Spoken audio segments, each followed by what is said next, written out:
Hello and welcome to my channel. I am Danielle. I am 27 years old and I wear dentures.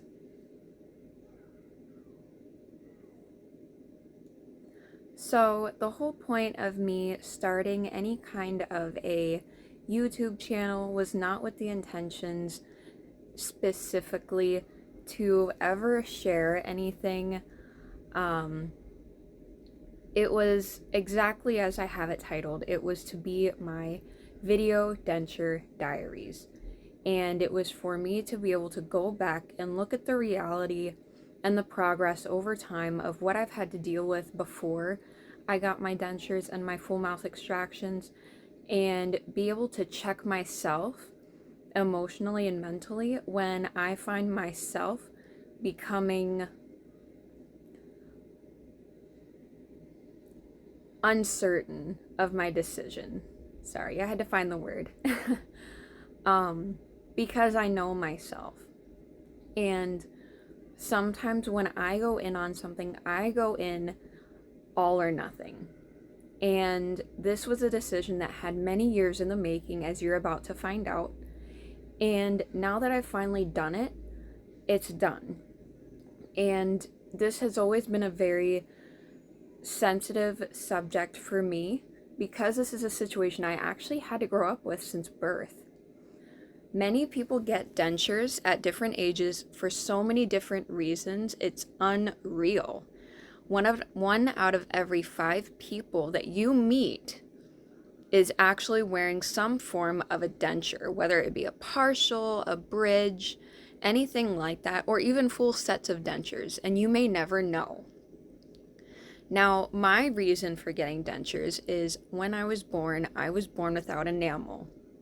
1 out of every 14,000 people in the United States is born without enamel. For those of you who may not know, enamel is that very first layer on your teeth that is meant to protect your teeth and take care of them. Now, for me, I was born without any at all. Whereas typically over time, people lose their enamel. And one of the main examples of how people lose enamel that most people hear about is drinking orange juice. Orange juice is high in acidity, and that can wear and tear down your enamel pretty quickly. Now, there are other ways of wearing and tearing down your enamel, including just age. Now, if you can imagine, a tooth that does not have that protective layer is going to age very poorly and very rapidly, which was my case. Now, when I was born and had teeth that came in like normal baby teeth, and by all appearances, they seemed to be pretty normal. However, when I was born, my parents were allegedly told that I did not have enamel since day one. I don't know. I couldn't comprehend anything yet. Now, as time goes on, I'm saying now a lot. As time goes on into adulthood and I lose those baby teeth, not necessarily adulthood, but you get the idea. I get my adult teeth. And they are also small. They're also not as white, which started triggering alarms. My condition had actually progressed into its next stage. Most people will notice that the common overall theme of not having enamel is your teeth are significantly smaller. It may still look different to other people. It all varies from person to person. For me, my teeth were not only discolored, they were not only just small, they were also physically brittle. By middle school, I was about 8, 9, maybe even 10 years old. I had bitten into a candy cane. When I bit into that candy cane, I slivered this tooth. I bit into something again later on and slivered it yet again. So, if you can imagine, I had something that was almost like the end of a toothpick sticking out of my mouth. And that was my tooth, because it didn't have anything to protect it. I know, biting into a candy cane, good job, but I was a kid.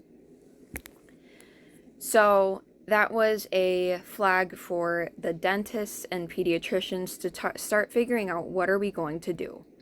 Because the condition is pretty rare, there is no formal treatment plan. It's a lot of trial and error, especially person to person. The route that we took was I needed caps and eventually crowns or veneers. My parents had to fight TRICARE to help them understand and to prove that my condition was in fact a medical condition. It was not due to lack of hygiene. It was not due to anything that anyone could have helped or prevented, at least not that anyone knows. I think I have theories about when my mom was pregnant, but that's another story. Anyway, but it was not for cosmetic purposes. So finally it gets approved. To start off, I get plastic caps. The reason why plastic is because it's very well insulated. Heat and cold does not travel very well through plastic. With my teeth not having that protective surface on top of it, my teeth were, in theory, very sensitive to everything. Anything crunchy, anything that sounded crunchy for me personally, scared me. It was like nails on chalkboard. I couldn't eat chips. It was always very difficult for me. I could hear everything just so much louder, and it was not a good time. Anything hot and cold would hurt.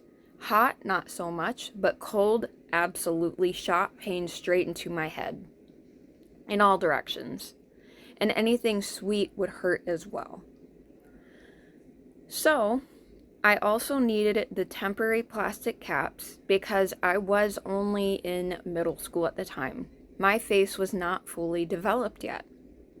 They cannot give me anything permanent or semi-permanent until my face is done forming and maturing, at least as much as it could have. So, during those 2 phases of plastic caps, we were building on molars to make my face as long as it should have been. Not only were my teeth underdeveloped, but so were my gums. My gums would always bleed very easily, and they were always very sensitive. And they were never quite the right color. I remember my dentist always talking about that as well. I think he said they were supposed to be more red and less pink or something, but that's a long time ago. So fast forward into high school. The entire process was referred to as Reconstructional Surgery.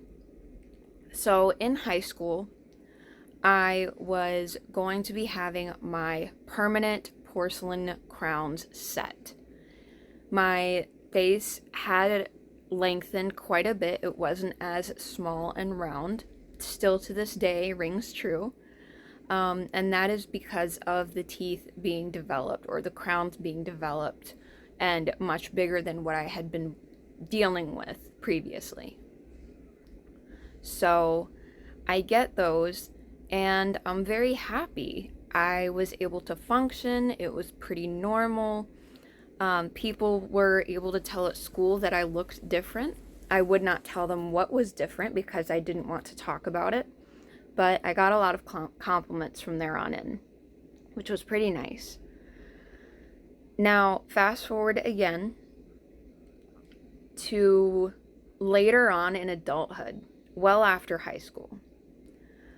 I was severely depressed. There was a lot of things happening with my family, and I ended up actually, to this day, still not being in contact with them, which was very hard for me, especially to be trying to figure out not only my teeth, but I had things like eczema and psoriasis come up, and many other health issues. So, trying to figure all these things out on my own, I was getting jobs just to make ends meet, working at places like Walmart. No shade or shame in working at Walmart. It just wasn't a career path for me. So, my crowns were only meant to last about 5 years. At that point, I was probably 6 or 7 years in on having my porcelain crowns. They started to fall out, they started to break. The final straw was that not only had this crown broken out completely, not only had several on the side here, but this tooth right here had broken down to the gum line. The veneer had not only become dislodged, my tooth was physically broken. And it was just by me bumping my face, working retail at a store, on a cart. Not even that hard. I had no bruises, no bloody lip, nothing like that. But the way it felt, I kind of had a feeling of what was going to happen, and sure enough, I woke up and my tooth was not in my head anymore. So that was a wake-up call in itself. But not only that, I found that looking back, I was not smiling in pictures. I've had a son who is now 3, and in those 3 years, I don't wholeheartedly smile, at least not very often. The picture always had to be from a certain angle and a certain light, on a certain side of mine and not the other, and it was always to try to hide what was happening in my mouth. And that's very sad for me. And I couldn't take it anymore. I needed to find a solution. I called my insurance company now, and they said, no, we do not cover crowns, and we will not cover crowns. I had several dentists verify what I was born with and put in a recommendation and request to have it covered, and they still would not. So I got discouraged and depressed. I came across 2 YouTube channels. One of them, I'll have them both linked in this video somewhere, most likely in the description. I'm still new to YouTube. But she was so beautiful, and I could not believe how beautiful and well-spoken and radiant and charismatic this woman, this young woman is. And she's actually a couple years younger than I am, I think. And she put out the reality of why she had to get it done, full mouth extraction that is, and full set of dentures. And while it was sad, I could tell she was happy and she was confident and satisfied in her decision making. And the second person I ended up still to this day watching religiously. She puts out the reality of how you may have a bad denture day, but it's still worth it to be healthier, happier, and more confident. And no matter how frustrated you may get with your dentures, you can still get through it, and you will get through it. So both of those women inspired me to make that decision and say, you know what? Enough is enough. I've known since high school that these teeth would not last me as long as most people. I've always known that eventually, one way or another, whether it be by my decision or Mother Nature, these teeth were gonna go. And I ended up being a part of a job that allowed me to make that decision. They supported me 2,000%, and they gave me all the resources and tools I needed to feel like this was a good time and place in my life to finally just do it. Do it not only because it does affect my job, I talk to people for a living, but to do it for me. Do it to give my son a healthy, happy, confident mom. As you can see in this video, I can't stop smiling. This is still fairly new for me. And it's so worth it. I finally did it on September 20th of 2021 at 9 a.m. I was fully sedated and had all 29/32 of my teeth extracted. Every single tooth. Top, bottom, everything I've had since as long as I can remember, including a tooth that had still not fully ruptured yet.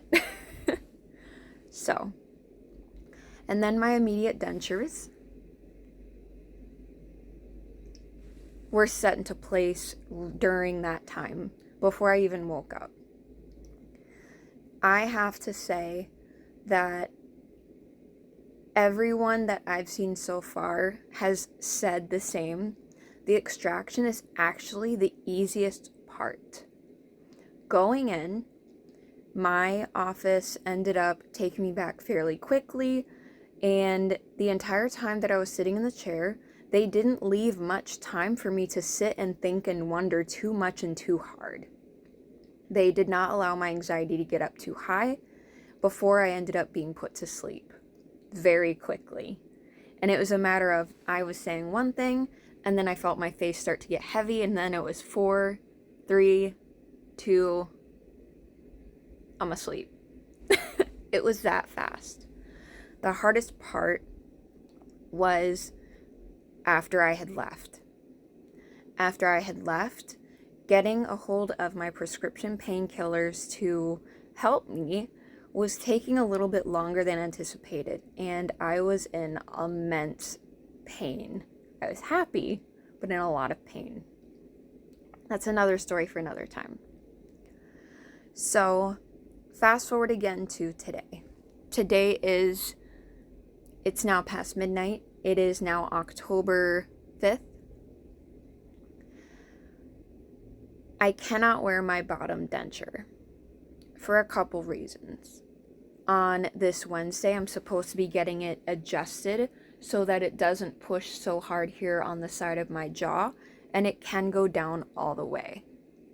Additionally, I found out tonight, after sending a picture to that same surgeon, a picture of the inside of my bottom jaw, I actually have bone exposed. So now I'm a little terrified. But he had said to come into the office tomorrow ASAP. Don't eat anything before 6 a.m. And I have an appointment at noon. Don't eat anything after 6 a.m. I think that's what I said. So sounds like I'll be fully sedated again, and I'll be getting bones sawed down. And hopefully after I then have my adjustment appointment the next day, I will be able to wear my bottom denture, if not that day, then relatively soon. I don't know what to really anticipate or expect when it comes to filing down bone.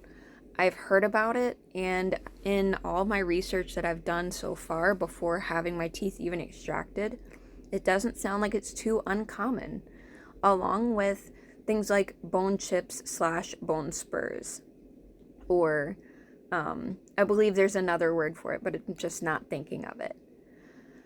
So I realize I'm now about to hit 20 minutes. I apologize that this video is so long, but I kind of wanted to summarize what I've been through so far.